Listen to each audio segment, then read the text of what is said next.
जय जगन्नाथ सांग माने आज आम कथा हवा रिसेंटली जो डिवोर्स केस सब चलुची आउ ता एगेंस्ट जो एलिमनी सब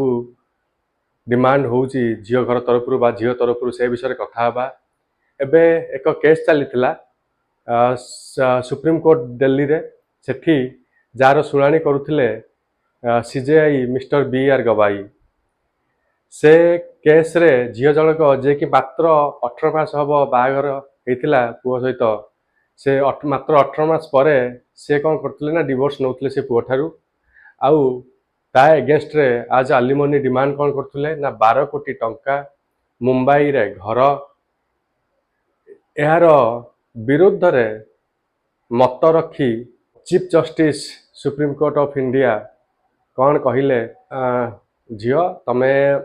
ऑलरेडी बीटेक करिछ एमबीए भी करिछ निजे कौन पाई इनकम करन तमे कौन पाई एलिमनी मागुछ तमे तो पाठ पढ़छ तमे योग्य तेणु करी तमे निजे इनकम करबा उचित से ही भली एक शुणाणी देइछंती। मु भाबुची एटा एकदम न्याय संगत एकदम स्वागत योग्य पदक्षेप जो झियो माने योग्य पाठशाठ पढ़िचंती चाकरी बाकरी करि परिबे से माने कौन पाई एते हाई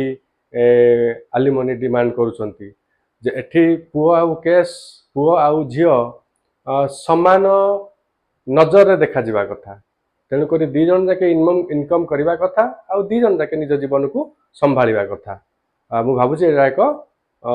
उल्लेख योग्य एवं स्वागत योग्य शुणाणी by supreme court of India CJI B R Gavai. धन्यवाद।